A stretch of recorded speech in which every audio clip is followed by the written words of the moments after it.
Many people think that cybersecurity is something that only companies need to worry about. After all, companies are worth millions, billions, even trillions of dollars. And I don't know about you, but me, well, let's say I'm many zeros in my bank account, short of any of that. But that doesn't mean that as individuals, we don't need to think about our own cybersecurity. Because the truth is, cybersecurity is everybody's responsibility, even yours. Let me explain. From the moment that we wake up, we're already making decisions that impact our cybersecurity.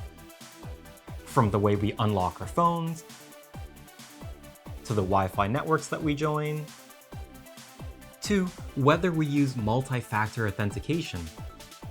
These are all everyday choices that shape our cybersecurity. But really, how much of a difference do these personal decisions really make? After all, what is the point of things like anti-malware if we still have to think about cybersecurity ourselves? And we can definitely trust those multi-gajillion dollar companies to do all of the work in keeping our data safe, right? So what impact do we really have on our own cybersecurity? As it turns out, a lot. Let's use our choice in Wi-Fi networks as an example. So with the most basic and rudimentary sleuthing online, I've been able to find and set up a free tool that lets me monitor the traffic that goes through my unsecured Wi-Fi network. Now watch what happens when I use my phone to connect to this unsecured Wi-Fi network and then go to a website that does not have HTTPS and enter in my login credentials. Now if I turn back to my monitoring software, I can actually see this activity happening in real time. And I'll filter it to make it a little bit easier to look at. And there, as you can see right here where somebody, me, went to this unsecured HTTP only website and entered their login credentials. And then now if I go into the raw packet data that was sent, I can actually see the username and password in plain text. So yeah, our decisions absolutely make a difference, from connecting to unsecured Wi-Fi networks, accessing unsecured websites, reusing passwords. These are all examples of risky activity that no anti-malware can protect you from. So, even with all of the tools and protections out there, cybersecurity still starts with us.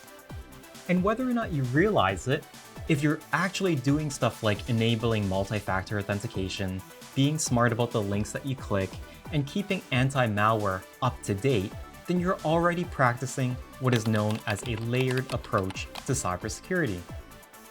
Good for you. That just means you're using multiple layers of protection, so that if one fails, there's others there to reduce the risk. This layered approach is built on three key components of cybersecurity: people, processes, and technology. For you and me at home, the three components might look something like this. People refers to us, the users. It's the choices we make every single day. And that includes things like choosing strong passwords or passphrases, thinking before clicking any links, and deciding whether it's safe to join an unsecured Wi-Fi network. And because we are the ones making these decisions, people are the first layer of defense. Processes, on the other hand, are the rules, routines, and best practices that guide good cybersecurity. That means things like remembering to enable multi-factor authentication and knowing how to respond in the event that your account is compromised. It also means remembering to update our apps regularly for the latest bug fixes, no matter how annoying that might be. Or even as simple as restricting who has access to the files that you share online. These processes are the good habits that you need to form, which protects you even when you're not actively thinking about cybersecurity. And finally, technology. These are the tools that you use to keep yourself protected. It includes things like biometrics, such as fingerprints or facial recognition to unlock your phone or app securely. It also includes anti-malware to detect threats, or end-to-end encryption, or E2EE, that exists in some of our messaging apps.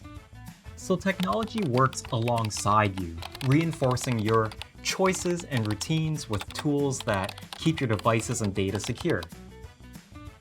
Now let's just say you rely on only one of these layers, like tech. It's like locking your front door but leaving the windows open. A bad actor only needs one weakness to get in. But if you use all three components together, each layer supports the other. And even if one layer fails, there are others there to back you up. And that's the power of the layered approach. But cybersecurity isn't just about protecting your personal devices and data. It's also critical for organizations such as schools, businesses, and government agencies. Because end users like us depend on organizations to implement strong cybersecurity practices. Otherwise, how can we trust them to handle and safeguard our personal and private data? So how do, or should I say how should, organizations protect your data? Well, surprisingly, it's not too different from how we protect our own. For organizations, the layered approach is the same at its core. You have the people, the processes, and the technology. But the difference is, it should be more robust and wide-reaching. And that's easy for me to show you because not only am I a regular end user in my home life, but I work for a cybersecurity company in my work life. So here are some examples of what a layered approach might look like in an organization. In organizations, people play a big role in security. Sometimes they require employees to pass yearly cybersecurity training. This ensures that they can spot things like phishing emails and social engineering tricks. And when they're building new tools or writing code, they need to make sure that everything is secure and properly reviewed and thoroughly tested. Processes in an organization can also look very similar to yours as well. They also need to ensure that devices and apps are regularly updated. But the organizations might also need to follow different compliance procedures, such as the General Data Protection Regulation, or GDPR, which you might have heard mentioned in the news or online. Organizational processes can also mean ensuring that access to data is restricted to a need-to-know basis. This means that employees only have access to the data that they need for their job, following the principle of least privilege.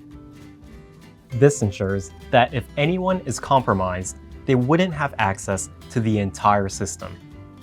And finally, the technology is more comprehensive.